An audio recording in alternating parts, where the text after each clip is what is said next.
Hey there, welcome back to my channel. If you're new here, I'm Alicia. Today is a weekly reading update of the books that I finished, what I'm currently reading, and then what I'm planning on picking up next. Let's get right into the video.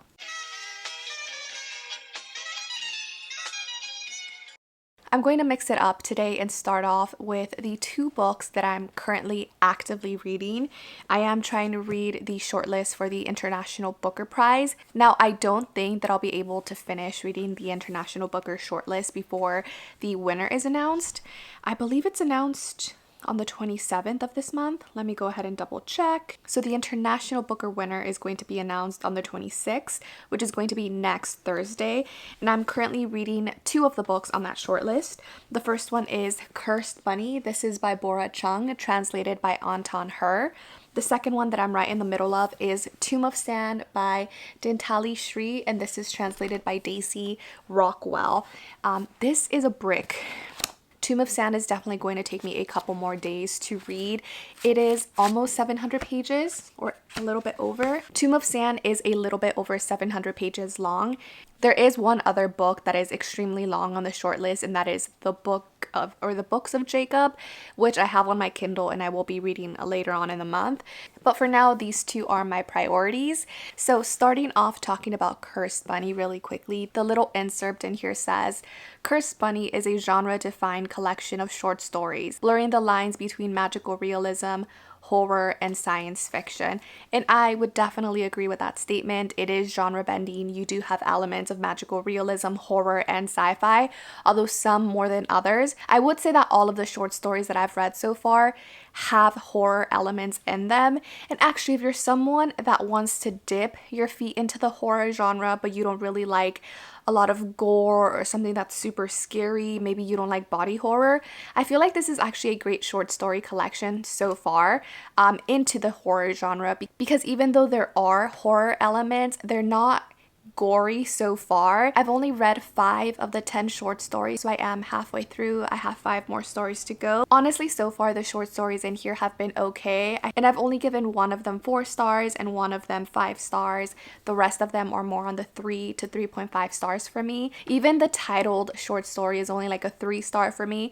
Actually, I think that might be my least favorite in the collection so far. The stories themselves are currently exploring themes of motherhood, womanhood, agency over women's bodies, and even though these common themes are being explored across this collection, they do feel disparate. They don't feel cohesive. But either way, I think that this is going to be a short story collection that really shines as a unit rather than each individual story, just because I do find the stories themselves not only to be extremely creative but also very easy and digestible. They're missing something for me, and I can't pinpoint it right now. Hopefully I can pinpoint it by the end of the short story collection. But overall, like I said, I'm really enjoying it. It's very creative. The very first short story caught me off guard. I'll read you the first line. It says, "She was about to flush the toilet. Mother?" She looked back. There was a head popping out of the toilet calling for her. "Mother?" The woman looked at it for a moment, then she flushed the toilet. The head disappeared in a rush of water. She left the bathroom. That story is called The Head, and I think it was the perfect short story to start this collection because it just intrigued me and I found it hilarious and funny, but it also alluded to motherhood and to children and to the things that we create, possibly discard, and then later try to take possession over. So yes, I'm still making my way through Cursed Bunny. Now I'm only about 100 pages into Tomb of Sand, which isn't very far in because it's a little bit over 700 pages. And honestly, Tomb of Sand is a little bit difficult to describe. At its core, it's a story about 2 women, one of them who is an 80-year-old woman who goes into depression after the death of her husband. The second one is her daughter. There's a lot of contrast between these 2 women. There's a lot of discussion on heritage and culture and family so far, but I think what I find the most intriguing about this particular work is that there is a lot of play on words, and I am just so impressed at how the translator was able to do this because it was originally written in Hindi, and so there was a lot of play on words that happened in that language, and then to be able to transcribe it into English and keeping both the meaning but also the playfulness of the words and the alliteration is just fascinating to me. That's fantastic. To give you a little bit of a taste, no, No, I won't get up. No, I won't rise now. New rising, meow, meow rise new, now rise new, now I'll rise anew. One of the things that I will say is that this feels like someone is telling you a story, and I did struggle just a little bit to get into the book. There is one other book that I've read by an Indian author. It's in a completely different genre, and it's called Upon a Burning Throne. That is by Ashok K. Banker, and it's the first book to the Burnt Empire saga, and those books are loosely based on the Mahabharata. Now, I actually ended up really enjoying that book, but it was one that took me a very long time to get used to because of the way that the story was told. That one also had a central premise, but it didn't really feel like the plot was progressing towards what the synopsis promised. The plot just meandered so much, and it felt like it was a bunch of short stories were included as part of the novel itself. This is how Tomb of Sand is starting to feel. There isn't really much plot going on right now, or at least it doesn't feel like we're building to anything. The narrator is just telling us stories about this family. It feels like we're getting to know these characters very intimately, but at the same time, it also feels like the narrator is keeping us at arm's length, so it feels a little bit detached. And so I'm not exactly sure how I feel about this book. Like I said, I'm only a little bit over 100 pages in. I just feel like it's going to have that same narrative style as Upon a Burning Throne, and if that's the case, I know we are going to meander so much before we even get to any progression in the plot. So that'll be fun. So those are the two books that I'm currently actively reading. Now let's talk about some of the books that I finished this past week. The first one of those is 7 Days in June by Tia Williams. This is a romance book, and I gave it 5 stars. I'm not someone who reads a lot of romance, and when I do, I have really high expectations, which I shouldn't because I'm newer to the romance genre, so I don't necessarily know what I like in that genre, but this book just blew me completely away. The characters felt so nuanced and real. They were gritty, they were vulnerable. What I love about it too is that the romance is between two older characters, which I don't tend to find much in books. A lot of times it focuses on people in their teenage years or in their early 20s. Both of these characters are, I believe, are in their early 30s, which was really unexpected and very refreshing. I personally really like that. But in this one, we are following our main two characters, Eva Mercy and Shane Hall. They are both writers who are writing about each other in their books. When they were younger, they had this week where they fell in love, but this week was also tumultuous. They were self-destructive. They didn't know what they wanted, and due to some circumstances, they ended up being separated, never to speak again, only communicating to each other via their books, until one day they both end up meeting back in their 30s and falling back in love in their later age. And I think this book really tries to tackle the question of the love that we think we deserve, whether we are ready for love, and whether you can have a love that feels safe and grounded and healthy when it originated from a very passionate and almost destructive type of love. So I really, really enjoyed it. I have nothing bad to say about this book. The humor was also on point, but humor is very subjective. I found myself giggling and cackling and laughing and smiling, but it also does come with a lot of trigger warnings, so look them up before you do jump in if it sounds like it's something that you might like. The next book that I ended up finishing is The Family Chao by Samantha Chang. And y'all, I didn't like this book at all. I gave it a 1 star. This appears to be a retelling of the brothers Karamazov. Am I saying that right?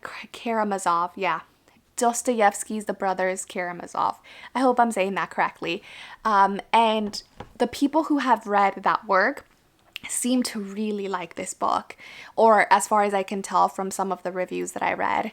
Now, I haven't read that work. I very rarely give books 1 star, and I think it really has to do with the expectations going into this book. So this book is set in Haven, Wisconsin, which is a very small white town, and we primarily focus on the family Chao, who have established a very successful restaurant in this small town. They are lauded for their Chinese food, and it seems like they are a very integral part of this community, even though their family growing up there faced a lot of racism and microaggressions, etc. And so this family is composed of 5 people. We have the mom, the dad, and then we have the 3 brothers. Each of the brothers have long left the nest, and the story really begins when the brothers reunite back in Haven, Wisconsin. Now, when I read the synopsis of this book, I thought it was going to be part murder mystery because their father ends up being murdered, and one of the brothers goes on trial to determine if he's the one that killed his father. But I also thought it was going to be part family saga, where we really get to learn about this family and what they've been through and their successes, and really just get a very nuanced, very honest view of this family and their family relationships. And it is part that we do get insights into the family. So let me tell you right off the bat that it doesn't feel like a murder mystery at all. The murder doesn't really happen until about halfway through the book. I don't think this is a spoiler because it is in the synopsis. So it really focuses more on this family and the family dynamics with each other and with the town itself. And I was particularly interested in the family Chao because I have siblings myself. I have 2 younger brothers, and we fight, we bicker, but we love each other and we're there for each other. So I really love stories about siblings and about families and the exploration of family and sibling dynamics and all of that stuff. I really like to read that in books. What I didn't really love about this book is that every single character felt flat. And more than that, each individual character felt like a stereotype. You have the submissive mother who never stands up for her kids. You have the younger, timid, and shy boy who loves their mom and dad and think that they can do no wrong. You have the middle-aged brother who's really smart but is emotionally unavailable. And you have the older brother who is very combative and aggressive and never seems to agree with dad.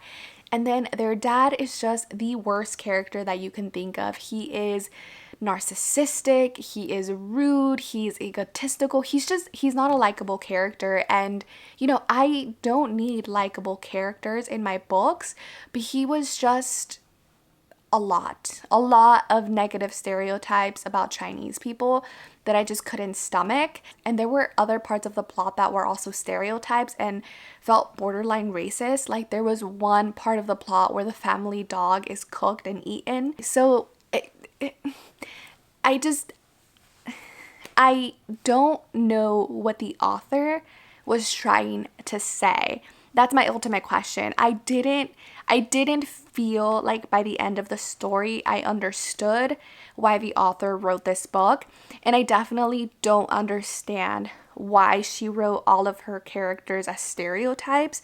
And maybe I'm missing something, and if I am, please let me know, because it honestly felt like at certain parts of the book she encouraged these stereotypes. So was not a fan. I didn't like it and I wouldn't recommend it. So that is The Family Chao. Now on to a success. One of the books that I ended up finishing last week is Elenaknows by Claudia Piñeiro, and this is translated by Frances Riddle. This was also shortlisted for the International Booker Prize, and it was quite a surprise. It's another book that I ended up giving 5 stars to, and I honestly didn't think that this would get 5 stars from me because the first half of it is a little bit of a slog. It's another book that took me a little bit longer than I expected to get into it, although I was intrigued by the format and the story and the message of the book. It's also one that requires a little bit more work on the part of the reader to consume, and it's not because of the language. It's actually a fairly easy book to read. It's just a book where I was grappling to understand where the story was going. So at the core of it, we're following Elena, and Elena is a mother who has recently lost her child. Elena is also suffering from a very progressive state of Parkinson's disease, and we follow her throughout the span of one day.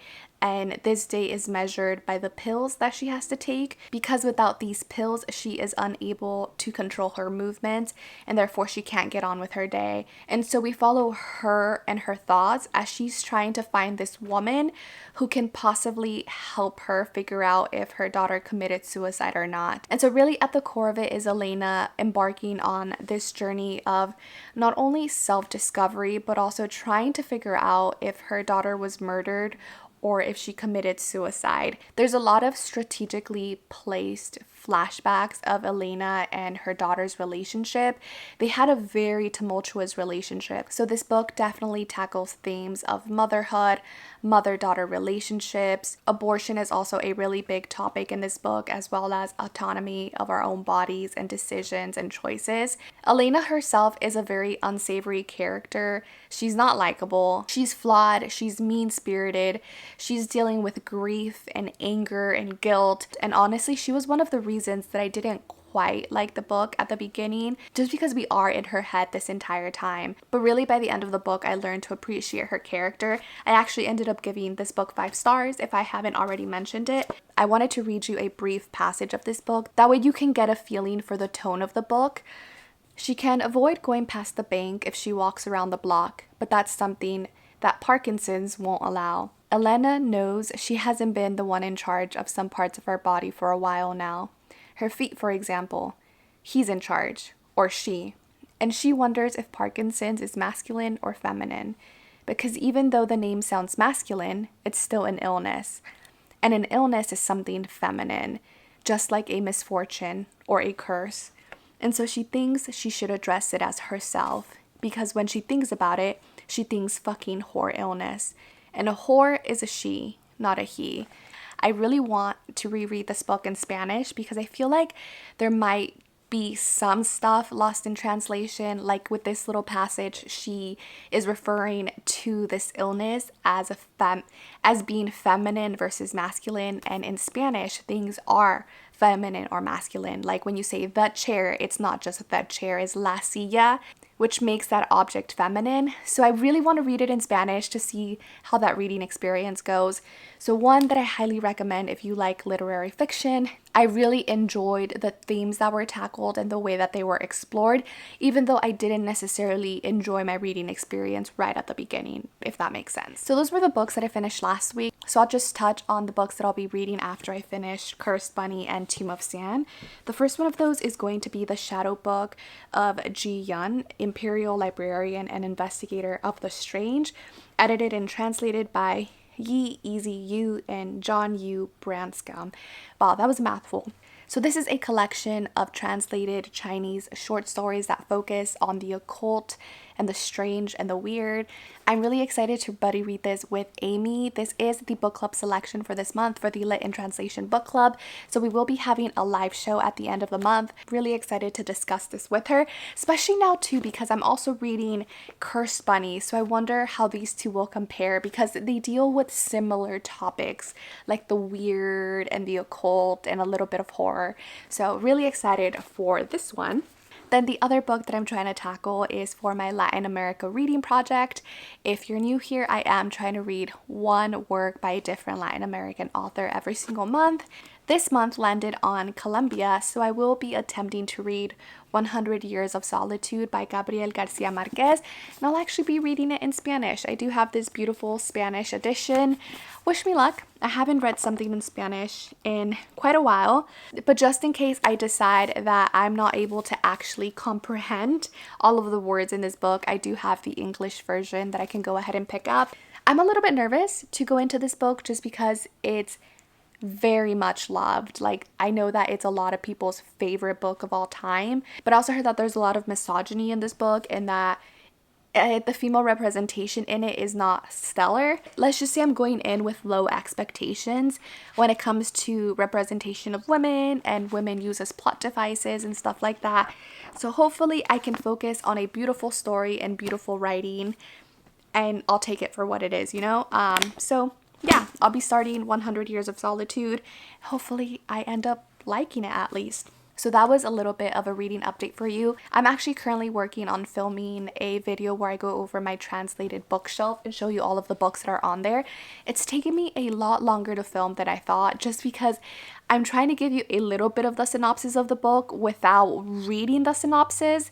And so I have to read it beforehand and then, you know, give you 1 or 2 sentences, and that takes a while because I honestly don't remember the plot of some of the books on that shelf. So that will be coming soon. I just don't know when because it's taking me longer to film than I thought. And on top of that, my partner, Ben, had a surgery last week, and so I've been taking care of him. We had this very scary scenario where he collapsed and hit his head on a dresser, and we had to go to the ER. So it was a really scary time last week. I was freaking out. I thought he had a concussion, and it was a mess. He's doing a lot better now, and I'm just really excited for him to be healed so that we can go on more hikes because the weather is very nice. But yes, he's doing better. He's a lot healthier. His recovery is going well. But thank you so much for watching. If you've made it this far, leave some sort of medical emoji, a mask, a syringe, something, since I just talked to you about Ben's surgery. Thank you for watching, and I'll see you on the next one. Bye.